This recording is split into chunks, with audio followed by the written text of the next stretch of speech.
Hello दोस्तों, मैं हूँ थर्मिस्टर। मैं आपके फोन एंड अदर डिवाइसेस को ओवर चार्जिंग और गर्म होकर ब्लास्ट होने से बचाता हूँ। देखो मैं कैसे काम करता हूँ। जैसे ही बैटरी फुल होती है या अपनी हाई वोल्टेज लिमिट तक पहुंचती है, मुझे तुरंत उसकी गर्माहट का पता चल जाता है।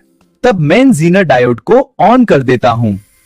जीनर डायोड का काम है वोल्टेज को ज्यादा बढ़ने से रोकना, और मैं जीनर डायोड ट्रांजिस्टर को सिग्नल देता हूँ और ट्रांजिस्टर करंट ऑफ कर देता है।